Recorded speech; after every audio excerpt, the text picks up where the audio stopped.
Nobody's gonna say this, but entrepreneurship is overrated. Or is it? Anna Lim, she is the co-founder of Soup Spoon. I was getting paid by the business $2,000 a month. First thing that it made me go out and do was that I had to go to Orchard Road, bring all my soups, right? So I was caught on film, begging every single walking passerby. Would you like to try my soup? Would you like to try my soup? If this didn't work, what else are you gonna do? They knew the situation that we were in. So we're forever thankful and grateful to Macdonalds for that, because we would have to spend $20,000 or something like that to reinstate back the shop, and we didn't have that money, right? I read this book a long time back, rather it is about what is entrepreneurship. If you cannot defend the idea that you have put out, then the idea has no right to go into full existence. You are married to your business partner? I get asked this question a lot. How could you actually work with your husband? Welcome back to another episode of Just Saying. We took a break, a pretty long break, but now we are back, and I would like to introduce to you our new co-host, Janice Tee. And to kick off this episode, we also invited a very special guest. Her name is Anna Lim. And she is the co-founder of Soup Spoon. If you guys don't know what Soup Spoon is, you guys are living under the rock. A rock, not the rock. A rock. She has actually over 30 outlets in Singapore. And the best part yet is that she owns everything. So no franchises, nothing. And the reason why I invited her today, because the topic is entrepreneurship overrated? What's your instinct? We will try to play a game every time at the start of the episode. So I actually wrote a game, okay? And this game is to guess if this is a real or fake startup. I know the answer, so you guys will have to play. Okay. Okay? A vending machine that sells durian. Fake. It's actually real. Oh. And it's actually Singaporean.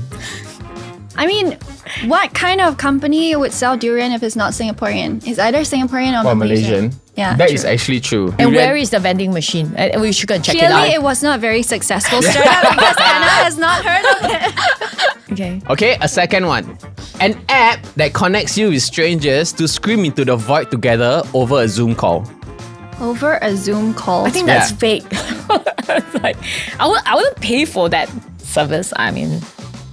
I feel like Gen Zs might do something like this. We need to vent our mental health issues. So real or fake? I feel like real, but then I feel like they wouldn't have made money. Anna? I say it's fake, yeah. It is actually real. It's called Scream Club. Viral in 2020 during lockdowns. Okay, that makes sense, right? Because no one could meet up and everything, and then so they have to do it over a Zoom call. Yeah, okay, next one. An app called Supper Swipe, a late night Tinder clone, but only for finding someone to eat prata with at 2 a.m.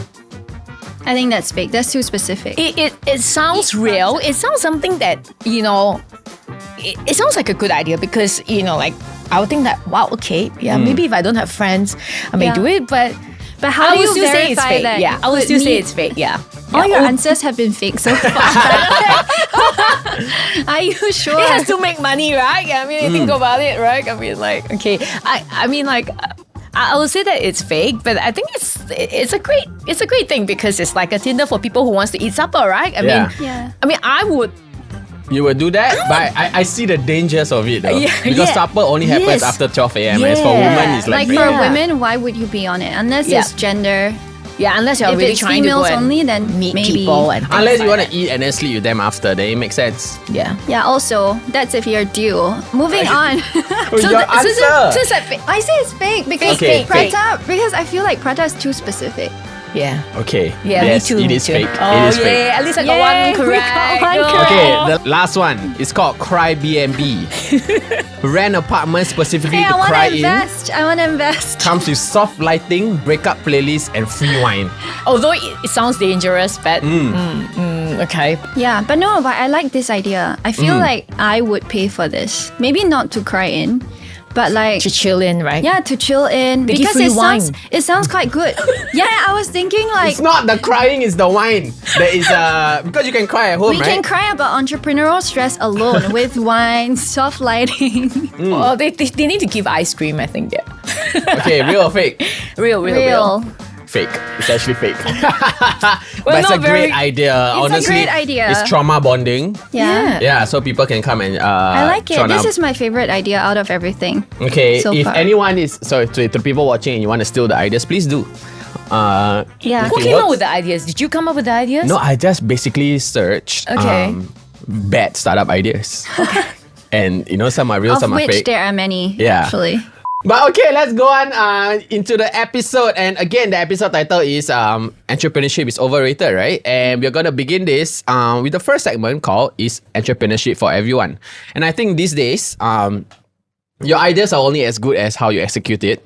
And I feel like, especially with social media, a lot of people want to go into entrepreneurship because they see like this whole girl boss movement. Is there a boy boss movement? I am not sure. When you said girl boss movement, Anna and I side-eyed each other. I don't know. Yeah. I think we have thoughts about this maybe later. Yeah, and I personally think, truthfully, not everyone is built to be an entrepreneur. Yeah. But I guess the question is, right, what sorts of traits do people need to have when it comes to entrepreneurship? And I wrote some of the traits, right? And we can talk about it. The first one is self-discipline.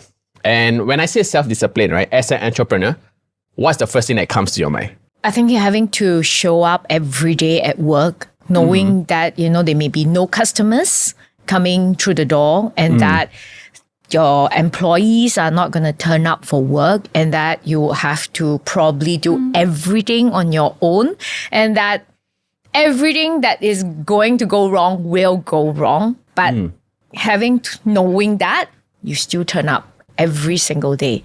And I think that is a lot of self-discipline because you could have just like wallowed yourself in in self-pity and not get up and just like, I don't want to go. I'm just going to hire somebody to take care of all the shit. But it's really being there and just, having all these waves and waves and waves of load and everything that just floods. Yeah. From the moment you get up till the moment you shut eye. Yeah. Yeah.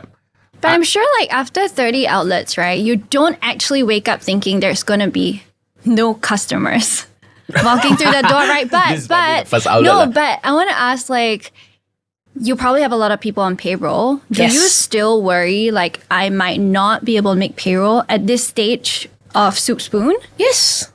I think we all went. I mean, like I went through like SARS. Okay, that was really scary. That was when I just started my business, right? SARS was really, I could have just, if I didn't die from SARS, I could have died from no business as well, right? So and decisions that were being made, as a young business owner, there wasn't even a term called entrepreneur then. Okay, we talk so much about entrepreneurship and everything, right? If you start a business, you're just a small business owner. Okay, I think government didn't even use that term. It's a glorified term after, when we have all the tech startups and everything and everybody became an entrepreneur.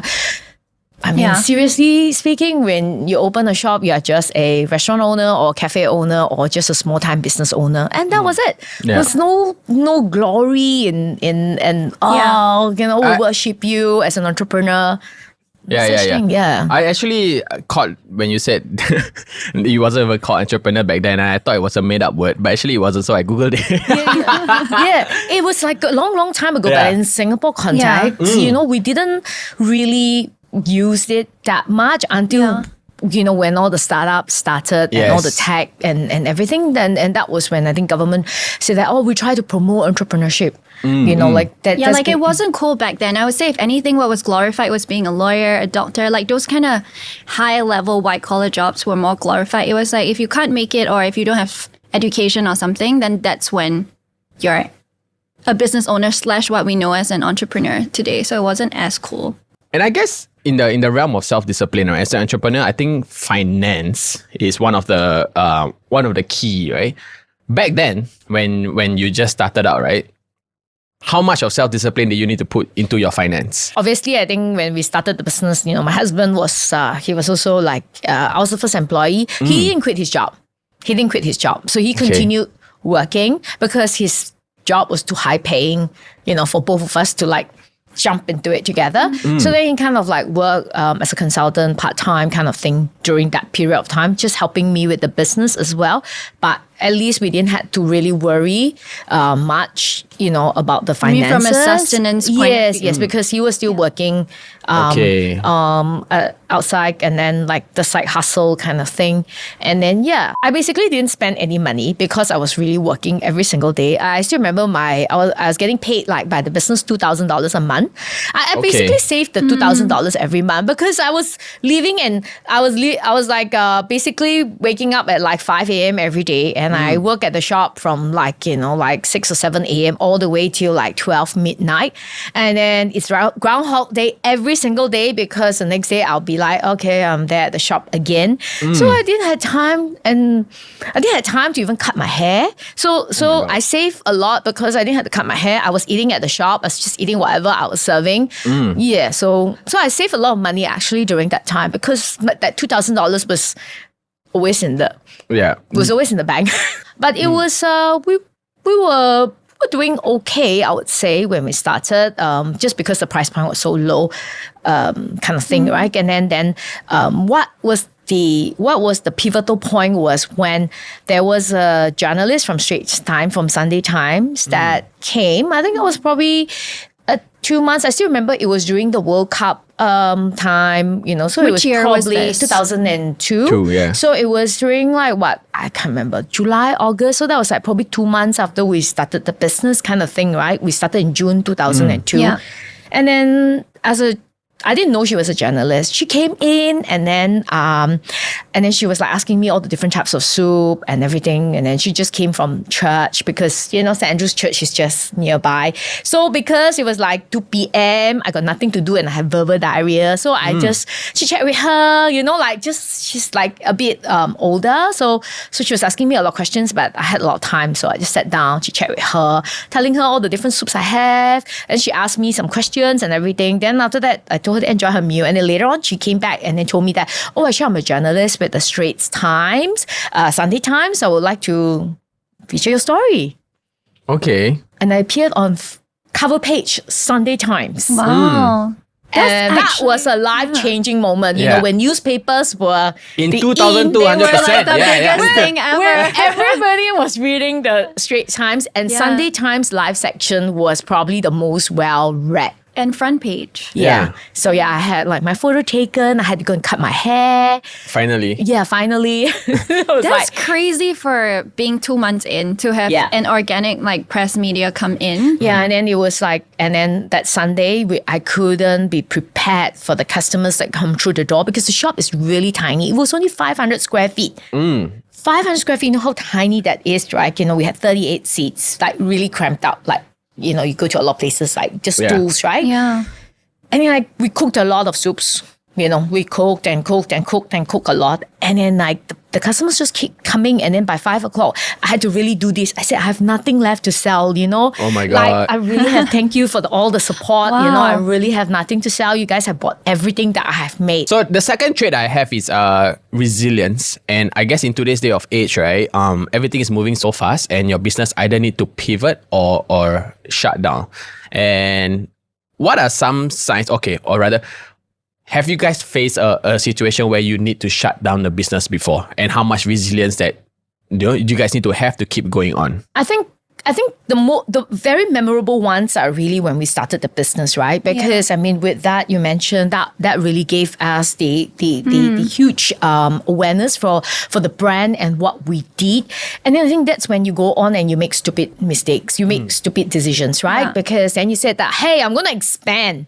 Okay, I'm going to open a second shop. And then when you said that, because you want to hit while the iron is hot, right? Like with F&B and all that, right? Then you're thinking, okay, because one, I'm just cooking in this particular shop only. And then, okay, I will not be able to replicate it if I cook it in another shop, because there's only one Anna. And then if you hire helping hands, like you may not be able to, because today my mood not so good, I don't follow SOP. Like there is that possibility. Yeah. And I'm science trained, so I understand that fully well. So then we say, okay, we need to open a central kitchen. Did you lose $100,000? yes, you lost $100,000. And I feel like a lot of entrepreneurs today, once they start losing 6 digits amount of money, right, they will want to shut down. Okay, bad mistake. Okay, no one opens a central kitchen when you only have 1 plus 1 question mark shop. Okay, and then so that was, and then so we went ahead and got the central kitchen, and then 1,500 square feet. It's even bigger than the 2 shops added together. So, bad mistake, right? And then SARS hit. That was really, that almost shut us down because the outlet that we opened was at United Square. And SARS was at Tan Tock Seng Hospital where the infectious disease.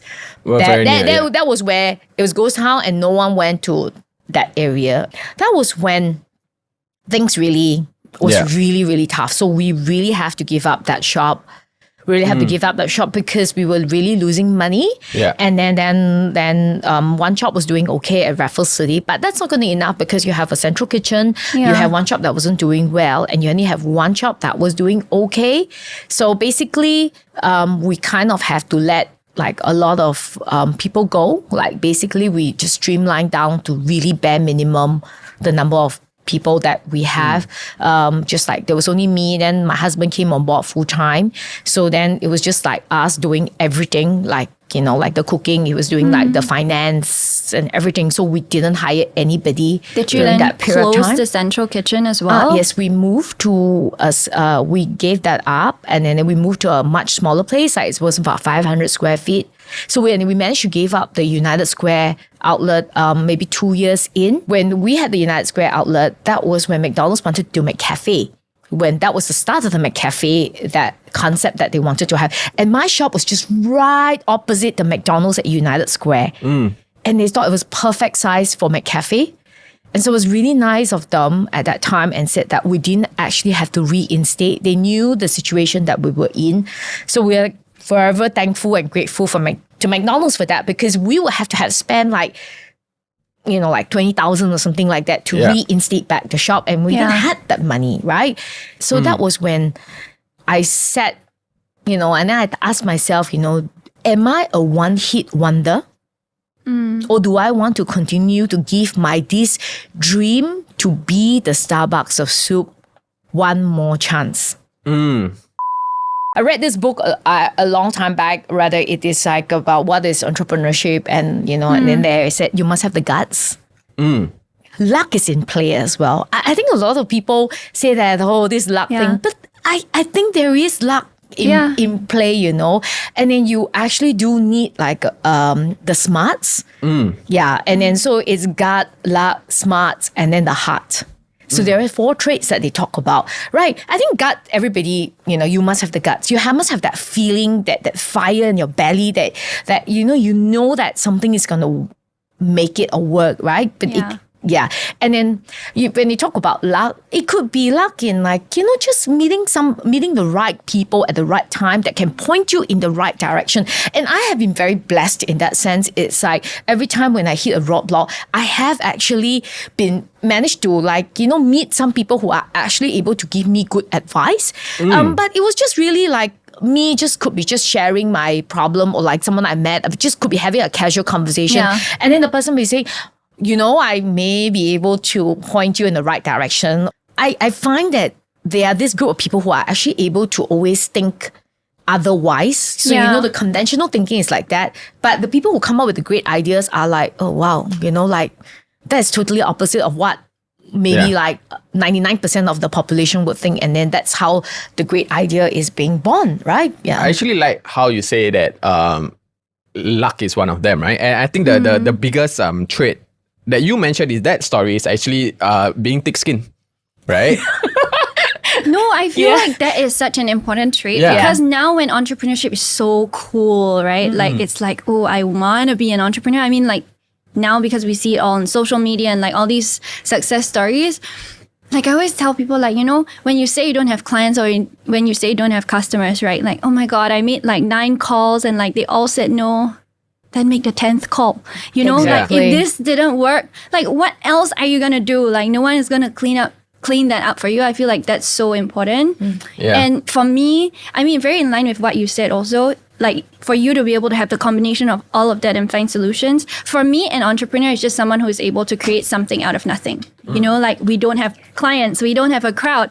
Let's think, how can we actually bring a crowd in? How can we actually make things happen? And it's quite magical if you think about it in that way, right? It's like there's nothing, there's no business, there's no soup, like Starbucks of soup that existed. And because of an idea in your head that you actually decided to take action, and along with many other things, now it exists. And there are 30 of those outlets like in Singapore. That part is so cool to me. Yeah, I mean, in today's day of age also, right? Ideas are like not exactly new. Yes. Right? Yeah. And I guess that's ChatGPT.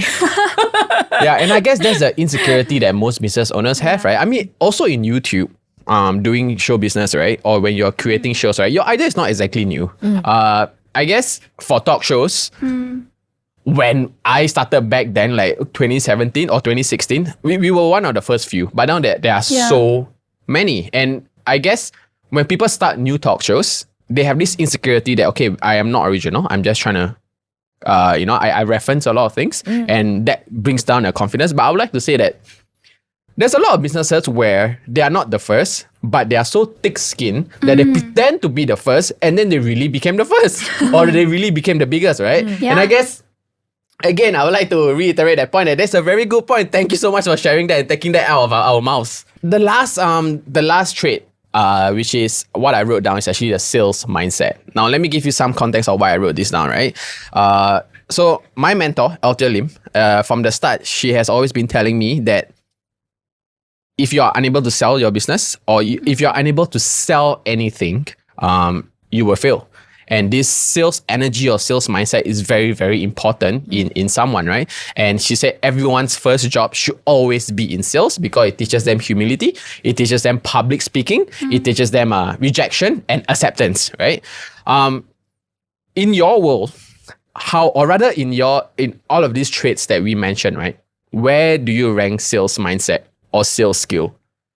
I think it's very important because the fact that you mentioned about the rejection, because rejection is part of the equation. Because if you cannot take rejection and you are afraid of rejection, then you have no right, being in this business. Because rejection comes every single day. When I joined this business competition, then even I think it is the predecessor of the startup competition that they have on TV now. So it was actually on Channel News Asia. So I was the very first batch of the business competition that they did. What was it called? So long ago that I can't remember the name. But we were in the top 7. So they only had this eight teams, I think. 8 teams gone through to so-called being filmed. So you actually have to present it was on TV, and then it was you had to talk about the business plan and everything, right? So you have to be within 2 years of being in the business or something like that. And so the first thing that they made me go out and do was that I had to go to Orchard Road, bring all my soups, right? And then I had to get people to test my soup. So I was caught on film, begging every single walking passerby, would you like to try my soup? Would you like to try my soup? Would you like to try my soup? I mean, and then everybody was like, no, because Okay, to be fair, Singapore is very hot, so if you serve hot soup on a hot day, that's one. That's one. But listen, if there's someone on the street carrying open soup and say, please try my soup, hey, hygiene. Yeah, that's why. And then, people walking past saying, So no, the setting up saliva drop inside the soup. To be fair, I also won't try your soup. so they set me up for failure. Basically, Yeah. I just That's wanted the to see building me- blocks of entrepreneurship, So they basically isn't it? just wanted me to go out and beg, and then because it was for TV, it was for entertainment, right? So obviously they had a bit of entertainment value in that. So I was like, but they still did it because I think that's part and parcel of it, right? Going up there and then asking people whether they want to test the soup on a hot day, and that was, I felt. That's what was when you first learned rejection. Yeah, no one. Yeah. With all the conditions that you have mentioned, yes, think about it now. I said, who in the right mind would test my soup, right? Where Can would you I rank? ask, sales? Yeah. Number 1. Yeah. I I also feel think like so. it's not just for entrepreneurs, it's for anyone. If you want to be promoted to C-level in your company, if you're in a corporate job, you have to sell yourself. You have to be better than whatever you're doing. There's always other people doing the same thing, right? But like, I think if you can't make people buy into you as a person, or like you, your story, your product, then there's just no way. Like, I think that's also a great point. Yeah. Because like I think people buy into the person rather than the product in today's day of age. Yes. Yeah. So like, I mean, as long as your product, like, assume your product is good, okay, and good, right? If you have a shit product, you can't market your way out of a shit product. Yeah. But if your product is okay and good, there's so many okay and good products that it's about, if there's Messi's name on it, so many people are going to buy it.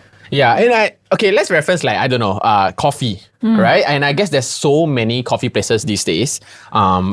People actually are now buying into vibes, right? I am not a coffee fanatic, so I don't know. But when I see a barista who is so passionate about making coffee, and at the end of the day, it tastes the same as the next door coffee, I will still buy from this barista because of the confidence and how he's selling it to me, right? But at the end of the day, it tastes the same, but I'll still invest in this guy because of the confidence that he have. And I think like this confidence comes from a sales mindset of knowing how to build yourself up and basically selling your product. Yeah. And you only can learn this through doing sales. Yeah. I think that it's a really good, thing, because when I started, right, so I used the moniker Super Chef Anna. And then, and then there is actually a cartoon that was being drawn by my nephew, like he gave me this caricature. So he gave me as a birthday present, right? So until today, I still use that as on my Instagram profile and everything. And then we were doing the marketing for the business, right? We always use like sign off Super Chef, Anna. And then there was I really write the story and everything. And then people was like, when they finally got to meet me, there was 1 year that I can't remember which year, 2014, 2015, we decided that, Super Chef Anna should take a front seat instead of a back seat because it's important, right? The personality, the persona has to come through. And then when people finally met me, they said that I need to take a picture with you, send to my husband because he keeps saying that Super Chef Anna is not real because she is a figment of the imagination of the Soup Spoon's marketing team. Oh. Okay. So you know who's Victoria's Secret, right? You know who's Victoria? No one knows who Victoria is, right? So everyone just thought that Super Chef Anna doesn't exist. So that was when I realized that, hey, maybe it's actually very powerful. I should really start to capitalize on this, the stories that are very real, that are really personal, that when I share those stories, they are really my stories and not like a marketing team story. That was what you have mentioned about selling myself as somebody that is the driving force and the ambassador behind the brand. Yeah. It's actually very important in today's context. Like people don't buy into brands like you said just because you have a good product, but it is really the persona that is behind it and what you stand for and what you represent. I think that today's world, it's very more important. than ever because I think in today's society, people also, I don't know if you feel that or not, but I feel like people have this anti-Fortune 100. Like, I want to support alternative. Yeah. I want to support like the underdog, Yeah. So I think it becomes more pertinent than ever. And I guess, that's just to segue into another topic, right? What Alta also taught me is that to invest in people rather than invest in businesses, right? And on this topic of like, like Super Chef, Anna, or like investing in people, how, like, as an entrepreneur, right? Now when you hire people, do you see their skills or them as people first?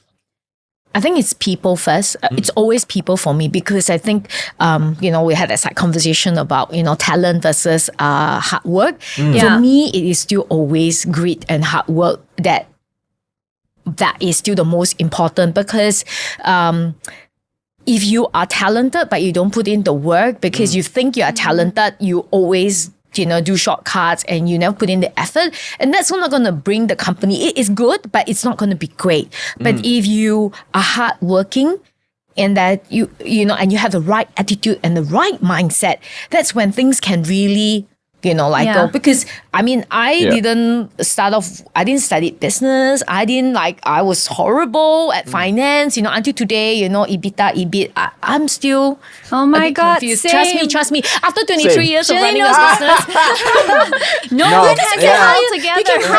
you can hire people who could do Yes, that. Yeah. yes, 100%. I agree. There's a lot of things that I also don't understand, It's just like, I only care about the money and I count the money and do a good show. Yeah, thing is like how to solve all the problems is just make more money. If you're good at the making more money part, you can always hire people to Yeah, fill in hard what work you need. is really Yeah. so when I look at people and everything, I definitely when they always tell you like the potential, I think potential it is really based on the person that whether they fit into your culture, whether they believe in what you're doing. Yeah. I think that's very important, because you can have the most talented person, but they're just using you as a stepping stone to their next big thing.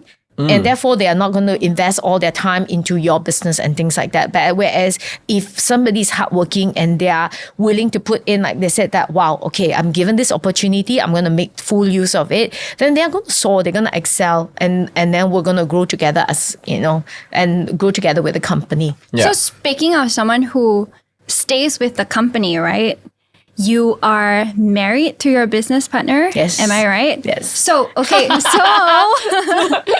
Would you say that that's a smart choice? Like, would you say that that's the right business partner? And how much does being married to your work partner and being married to your life partner, having that being the same person, how much does it affect your own private life, like your own romantic relationship? We talk business 24/7. That's crazy, right? I mean, like, we quarrel at work. Yeah. Oh, okay. Do you bring it home? Maybe not. I mean, like, I think it's like, I get asked this question a lot. How could you actually work with your husband? Like they Yeah, feel like yeah. they want to, like, people will tell me that I just feel like killing my spouse most of the time. I said that because we do very different things at work.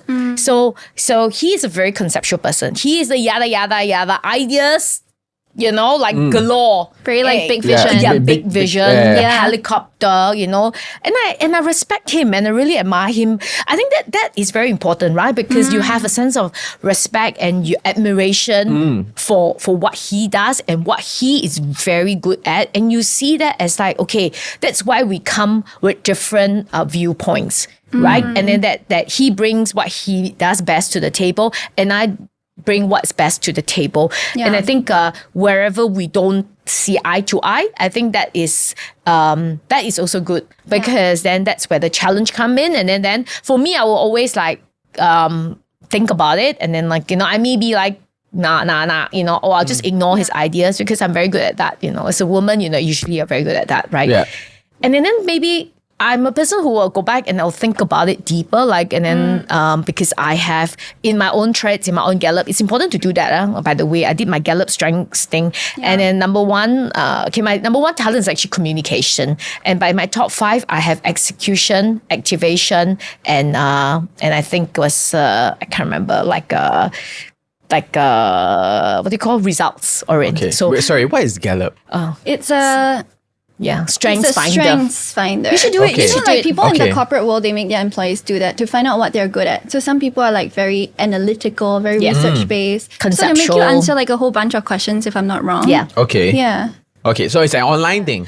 You can get your first 5 traits, and then at least you know You that know where these your are, top strengths yeah, are. and Okay. then that's how, when you get like a whole team of people together, everybody is kind of like complementary, because you're not going to put like Yeah, two yeah. people working together who are like really, like, they're just not going to see eye to eye in different things. Okay, wait, I Yeah. want to ask, like, do you have a 51-49 thing? Like, at the end of the day, right, when it comes to something, someone Has to still decide, has yeah. to be like, okay, this is where we're going. Or if both of you are not, if you don't have full buy-in from both parties, you just don't go ahead. We will have to try to convince the other partner.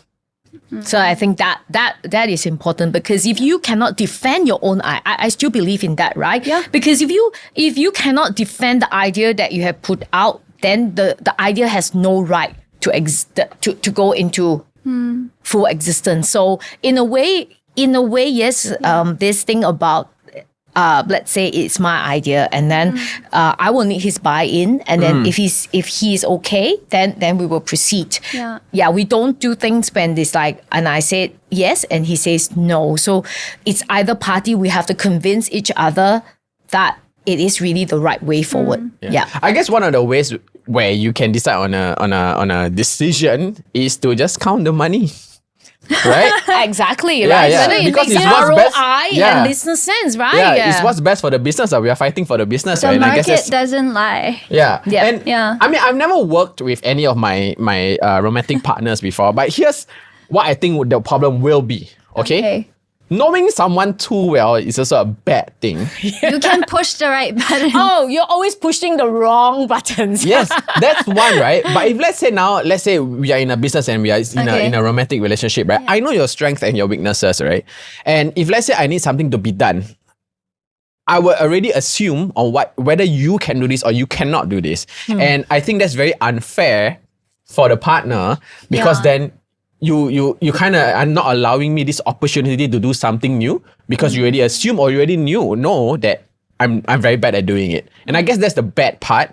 And I guess I wouldn't want to say most like business owners who are in romantic relationships quarrel about that, but if my wife does that to me, I'll be like, oh my God, I am not enough. You get what I mean? I totally get where you're coming from, but I think it is just a balance and respecting each other. I think that is really, when you stop respecting the other person, I think that is when things get out of hand. Because like you mentioned this thing, right? It's like when you feel that you're not enough because you don't feel that your wife is respecting you as a person, that you're able to do it. And I think having that respect and admiration for the other person, that is still very important, because that is when you're still romantically linked, because there's a lot of respect and there's a lot of admiration. Now let's move on to the next segment. I wrote about how do people transition into an entrepreneur, right? People who are just working full time, right? They want to know what do they need to transition from a full time job. And the first thing I wrote is actually financial runway. Yes. And I think earlier you mentioned about your outlet that closed down, and you actually invested 250,000 into your first outlet.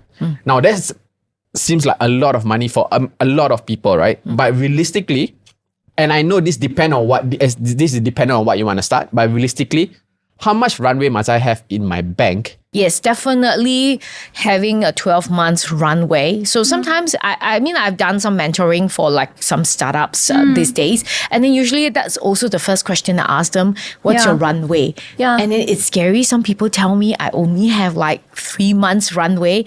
I'm like, dude, Cannot. 3 months is scary, man. I think that is that is so scary. I mean, like, how long have you been at it? Because they will have raised money, and then whatever that they have raised is only going to last them. They've been, and then that's a 3 months runway. So I said, well, God, you need to have an idea to what you're gonna do in this 3 months, because it's gonna just fly by you so quickly. Less than 100 days. Yeah, it's gonna fly by you so quickly, and then you're just gonna be hit by a ton of rocks. That's it. Yeah. 3 months is honestly too short. I think 3 months is when you finally get your operation settled. Yeah. Can I also say something? I think that 3 months is not just financial, it's also a lot to do with your headspace. Because if you feel like I can't even survive for more than 100 days, right? You tend to make really emotional decisions. Like suddenly there's an investor who's like clearly off, right? But then you're like, oh my God, I need to survive. So then you make a decision that might not be very wise or very smart for you as well. I mean, I still clearly remember when I before I signed the lease for my Raffles City at the first store, right? 500 square feet, $10,000 rent a month. Okay, for 500 square feet, that's $20. That's crazy. That's $20 PSF. wild. 23 years ago, that's like really, really high, right? Because these days you still can get $20 rent, So at $20 PSF, and I sat there at the I still remember at the fountain, and I told myself, okay, I'm just giving myself 3 years. So actually I was really like, my headspace was like, I really need to survive for these 3 years. That's all I'm asking, making it work for these 3 years. I'm going to give you my all for these 3 years. That was what I that works well for me. Yeah. As a person, like, having that timeline. And then if it doesn't work in that 3 years, then I know that, okay, this is not for me. The 250K that you invested at the start, right? Was that all your own savings? Because I'm just thinking like, that was so long Friends, ago. But family. yeah, even okay. now 250K is A lot. is a sizable amount of money. Yeah. So like, did you prepare for this? Like, were you like, okay, let me save up to like X amount and then I'm gonna Yeah, kind of pour like that in? we did that like before I started the business. It was a 1 Yeah. year, like because I had to like really look for space. I quit my job 1 year before I started my business, so I was not doing anything for 1 whole year. I was doing all this side hustle, selling all this stuff. Like Okay. I went out and then do sales to sell like some of the things I brought in back from China. So that was what I was doing every weekend. Like Okay. I burned my Friday, Saturday, Sunday at the like flea market kind of thing, selling stuff. Yeah, so yeah, that was it. And then we actually wrote a business plan and then pitched to like friends who, then everybody was like just like, oh, okay, $10,000. That's how we we started, like, right? And then after that, what we did was that we paid everybody back, like, like as time went by, I was just said, okay, we're just gonna by installment, that $2,000 my salary that I said I didn't use. So that was what I used to like pay back all the people who like loan us money at the first place. So Right. I was like just doing that, like with my salaries and everything. But I mean, I want to say, if let's say I'm your friend and you pitch to me like, hey, dude, I want to sell soup. Yeah. Can I have $10,000? That's crazy. That's very admirable, because if someone's telling me I want to make soup, I'll be like, soup? Yeah, I made the soup and let them try. Yeah. And then yeah. But you get what I mean? Wait. No. Am I the only one here? No, this is where the buy-in as a person thing is very important. Because, example, if you're both my friend, then I'm like, dude, I don't know if Dew can cook. But like Anna always shows up on like past work. Maybe if we were ex-colleagues, right? Like she always shows up at work on time. She's always like featured like back in our corporate job. Then I might be like, yeah, I'm just buying into Anna being a reliable person. That's it. Anna has never owed me money. She always PayNows me back like after dinner. But it depends, right? So I feel like at that point, it's just honestly not about your idea. It's just, do I want to support Anna? I think it was really investing in in me as a person, like as in like what it wasn't really so much the idea. I mean, like when we started the business, everyone said that you're gonna fail because Singapore is so hot, nobody's gonna drink soup. Exactly what you said when I went out to the She said, I didn't say. Orchard Road. No, that's me.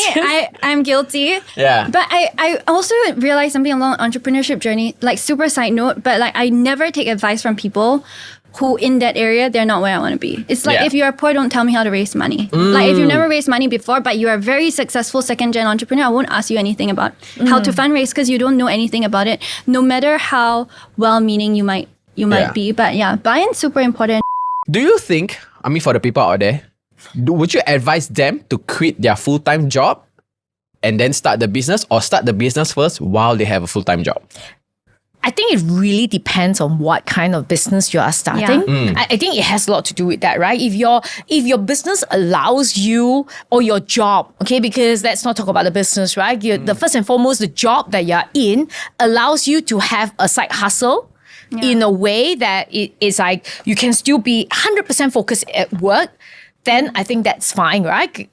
But the moment if it's like you're just gonna be neither here nor there, I'm just gonna be a seat warmer at work, and I'm not gonna hand up my things on time and things like that, then I think you're not being fair to your current job. And I think I think it's a personal trait that I feel that you must have, right? I mean, like you can if you want, you should then quit your job and then get all the things prepared and then go to give this job 100% and give new business 200% of your time. Why? Because a new baby takes time to nurture. It's not something that you can say that I have a full-time job and then I'm going to nurture this youngling along the way. It doesn't work because you don't have the pulse on your business, and then you're not being fair to your, let's say, your clients or your boss or your colleagues in this, and then you're also not being fair to your new business as well. There are a lot of millennials, I think, who are listening to this, okay? And then millennials are not young anymore. So I think a lot of people who are listening to this might be in their 30s. Somehow, Too late. Right? No, I'm Wait, kidding. it's never too late. So if you're in your 30s, realistically, you might or might not be married. You might or might not have a mortgage. You maybe might or might not have a kid, right? Actually, it's true. Quite a lot. Yeah. Quite a lot of millennials I know Exactly. don't have a family yet. They're just still single and available. Yeah. But my point is like you will have some more financial commitments than being an 18-year-old entrepreneur, right? So in this case, do you guys think that you should still quit your job, then do it? Or do it as a side hustle, and then when your side hustle out earns or at least matches your full time, then you quit? What's your view? From my experience, Yeah. just quit.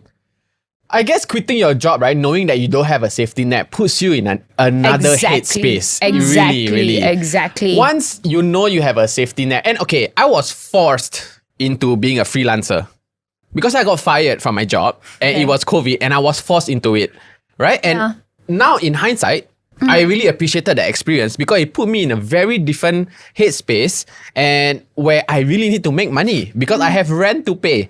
And I only could move out after being a freelancer. And moving out also taught me like, oh my God, how am I going to pay rent next month? How am I going to pay for bills? How am I going to buy soap? Right?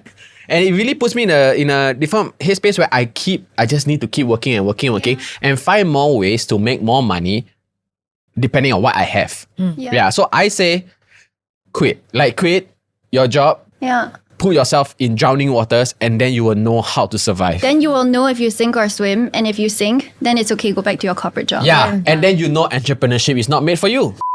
Failing is okay. Yes. Like if it doesn't work out for you, it doesn't work out for you. At least you know. And at least when you go back to your full-time job, you carry You don't these have skills. the what if also. Yeah. And Yeah. you learn a lot of things from entrepreneurship and you can only learn these things from being an entrepreneur, right? And even if you fail, it's actually not really failing because you've gained skills that You become a better person because you've learned you have learned to empathize, with people who are like, let's say you go and then you see, well, okay, really it's hard, right? It's not so simple and things like that. And you also bring certain of these skill sets back to the corporate world. Yeah. In that sense, you can never lose. But I don't know, it might be quite harsh to say this, but I feel like the first year or 18 months, it's like you're not gonna go on holiday. You're not gonna go have any friends. You're not gonna pay have 3 cocktails at a bar because it's gonna cost you like $100 and that's like, your meal for the week. It's like, it's not cool. It's like, it's not cool. You're like eating chicken rice every day. Very lonely. Yeah, it's super lonely. I feel like more people should talk about this because I get it. Like it's social media and it's media and we all celebrate like the 30 under 30, 40 under 40, whatever, right? But the reality of why everyone has an idea but not everyone makes it, I feel like is that loneliness period where you're so isolated. And then being isolated is still fine. I mean, when you're young, you care about like what your friends are doing, right? But being isolated, it's fine. But then you're draining your capital, which is most likely your own money. And then on top of that, there's no guarantee. Yes. Actually, that is going to work. So I might like lose all my social life, lose my 100K or whatever, and then still not work, and then be like 1 or 2 years behind my peers. And I feel like the reality of like when you're actually in that shit, it's when you're like, why the hell am I doing this, So I feel like that's something I want to say on cam because everyone thinks it's like all glitz and glamour. And then now you have like, oh, I started my business 12 months ago and oh, I made 7 figures. Like there's so much of that now online that I feel people need to know, like, if you don't want to eat this shit, then then don't even think about it because that's a necessary part of the process. new app idea. Connect broke entrepreneurs together. Yeah, to eat $2 prata. Come on. No egg. No egg. It's No only egg. like 3, Only sugar you can and eat curry. 3. You can eat 3 prata, I think, for the kusong one. No, now there's inflation. No, but I think that's such a good 1 idea. egg and 1 plain. Like, and I, like For Actually, $2. true. Yeah. I feel like there's a lot of startup owners during their start, like when they just started, they really feel very lonely and they actually don't know that there are other startup owners that are feeling the same way. I think if you connect all this entrepreneurs together, dude, No, so many good I things can come up. disagree. Wait, I'll tell you why. Because those are like, what do they Wallowing call? in self- Entrepreneurs. Entrepreneurs. Yeah, entrepreneurs. Like you should, in your first year, you should be spending 1000% of your time working on your business. You should not be like, I know it sounds so sad, right? But then it's like you won't be socializing. You will literally like wake up at 3 a.m. like, oh my God, I have that idea. And then you wake up at like 6 a.m. again. You're like, okay, let me work on that idea now. Because you want it to work like so bad. Yes, but I'm saying if let's say I know Janice is going through the same thing as me. I'm like, dude, we're so sad. We have no money. No. And you're like, yeah, Janice. No, listen. I'm not saying that. I'm saying now I have Janice who I know will be okay eating $2 chicken rice with me. Oh. And I feel better about myself. But most likely you'll be eating at your desk. Yeah, so as long as I know I'm in this race together with Janice, I think that helps a lot. True. It really helps a lot. Mentally, even if I don't meet them, I know there's someone out there. Yes, there's eating $2 chicken rice. And I know one day people will understand why I ate $2 chicken rice. Let's end it with things social media don't tell you about entrepreneurship. Name one.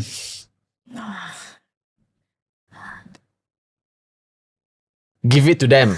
And just give it to them.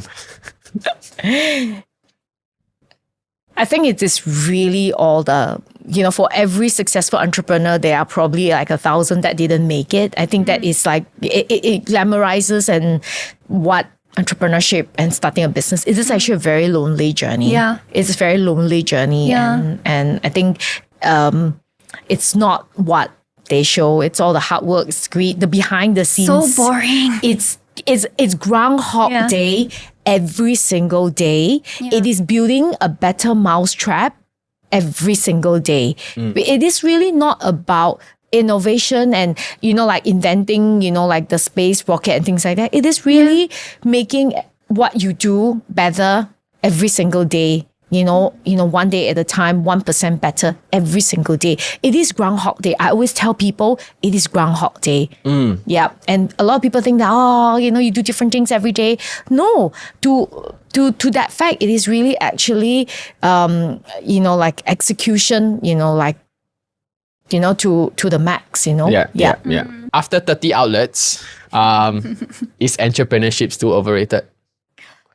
Yeah, I think it is overrated, but I will never trade it for anything else. I mean, I like that, I'm suffering. I like suffering. So I think I just enjoy being, beaten up every single day, Yeah. Because Spoken like a true blue because entrepreneur. I believe in like the mission that I've set out to do. I think it's very important to have a purpose. And the moment that if you have a purpose and you have your mission, then you are working towards that, then I feel that that's okay, because my mission is to spark joy through our creations and to inspire healthier communities. So working hard at that, and I think that keeps me going every single day, just knowing that I have not achieved what I want to do. I'm not there yet, work in progress, and therefore it motivates me, to wake up every day to do what I do. Yeah. Yeah. And with that, we've come to the end of this episode. Thank you so much, Anna, for sharing so much of your knowledge and your stories. Thanks for having me. No worries. If you guys have anyone you would like us to bring on the show, let us know in the comment section below, or any topics that you want us to cover, let us know in the comment section below. If not, we'll see you guys in the next episode.